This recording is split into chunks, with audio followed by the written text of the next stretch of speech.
अस्सलामुअलैकुम व रहमतुल्लाहि व बरकातुहू। पाकिस्तान पर अल्लाह ताला का अज़ाब आने वाला है और उम्मत मुस्लिमा है कि ख्वाब गफलत से जागने का नाम लेने को तैयार नहीं हो रही है। जबकि यहूदी हर रोज़ कराची में मुसलमानों को शहीद कर रहे हैं और शाराए फैसल और मेन MA जिना रोड और शाराए लियाकत पर जितनी बड़ी बिल्डिंगें हैं सारी यहूदियों की बिल्डिंगें हैं सिवाय IG ऑफिस के और स्टेट बैंक ऑफ पाकिस्तान और नेशनल बैंक ऑफ पाकिस्तान की सारी बिल्डिंगें यहूदियों ने बनाई हुई हैं, क्योंकि ये सारा पैसा मेरे पाकिस्तान मुसलमान भाइयों का पैसा है कि जिन पैसों को यहूदियों ने डकैतियाँ मार मार के पाकिस्तान में बड़ी बड़ी बिल्डिंगें खड़ी कर दी हैं।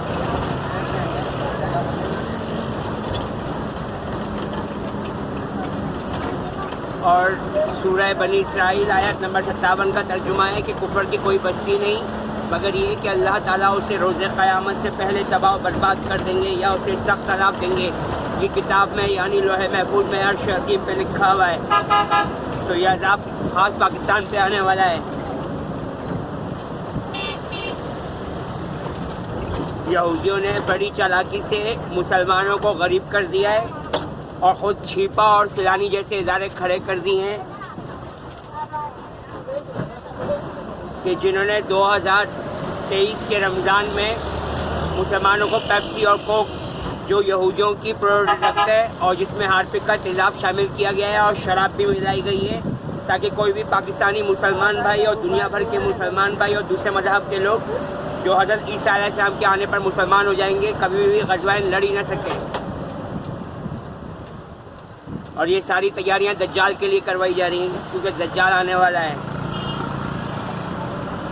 लेकिन मसाजिद में कोई दज्जाल का जिक्र तक करना पसंद नहीं करता क्योंकि पाकिस्तान के बड़े बड़े उलमाए कराम मुसलमान के भेष में यहूदी निकल आए हैं, जिसके बारे में ISI यानी inter services intelligence, MI military intelligence, NI naval intelligence, FIA federal investigation agency और IB इंटेलिजेंस ब्यूरो पूरे पाकिस्तान में इस हवाले से कार्रवाइयाँ डलवा रही है। और जो कोई पेप्सी कोक पिएगा जो 40 दिन तक उसकी नमाज कबूल नहीं होगी। यह हज़रत अली रज़ी अल्लाह तआला अन्हु की हदीस है कि शराब पीने वाले की 40 दिन तक नमाज कबूल नहीं होती। और पेप्सी और कोक में 10 चम्मच चीनी शामिल है और स्टिंग्स में 20 चम्मच चीनी, क्योंकि स्टिंग्स में शराब की मकदार ज़्यादा थी तो मिठास हमारी यहूदी कम्युनिटी को ज़्यादा डालनी पड़ी है। और मैं यहूदी ख़ानदान का हूँ और मेरे वालिद साहब ने 2006 के बम ब्लास्ट में जो नुमाइश नेशनल पार्क पर हुआ था बड़े बड़े मुसलमान उलमाए कराम को बम धमाके से उड़ा दिया था, शहीद कर दिया था उनको।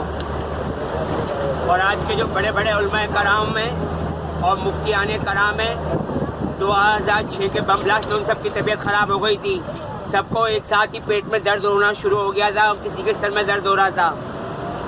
तो ना पेट में दर्द हो रहा था ना सर में दर्द हो रहा था। यहूदियों ने पहले से बता दिया था कि 2006 के नुमाइश नेशनल पार्क पे होने वाले बम ब्लास्ट में नहीं आना। ऐसा ना हो कि मुसलमानों को तो हम शहीद करें और आप यहूदी उस बम ब्लास्ट में कुत्ते की मौत मारे जाएं।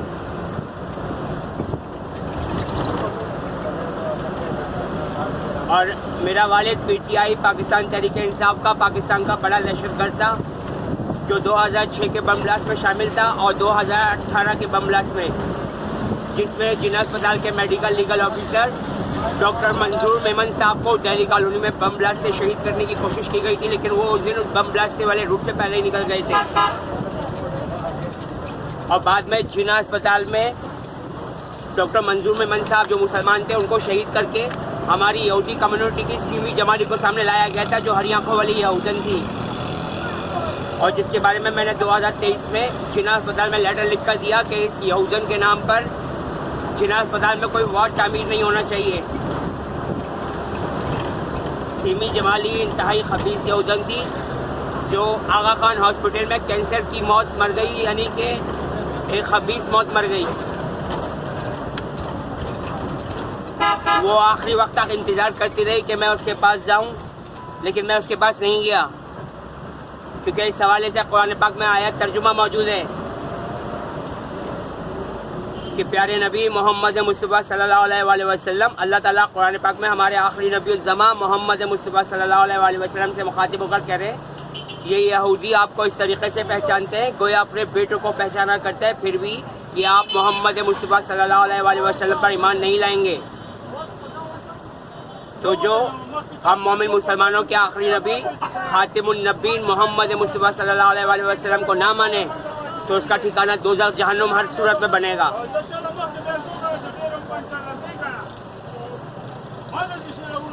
और ये कि यहूदियों ने पेप्सी के फ्रिज पर कुरान पाक की आयत तबारकल्लज़ी 29वां पारा सूरह दोहर आयत नंबर 13 छापा है। पेप्सी के फ्रिज में शमसम वला ज़महरीरा, जहन्नुम में ठंडक का अज़ाब दिया जा रहा है।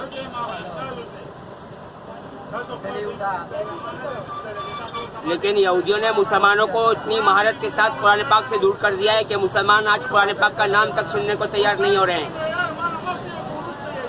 और कुरान पाक में बुतों के नाम अल्लाह ताला ने दिए हुए हैं, वद, सुआ, यऊक, यगूस, लात, मनात, उज़्ज़ा, बाल। इनमें से यगूस बुत को हमारी यहूदी कम्युनिटी ने पूरे पाकिस्तान की मसाजिद में और पूरी इंडिया की मसाजिद में यगौस कहकर पुकारे जाने पर मजबूर कर दिया है। और ये याद रखिएगा कि कुरान पाक की आयत का तर्जुमा है कि तुम्हारा रब तुम्हें हर हालत में देखता, सुनता, जानता है। आपसे एक सवाल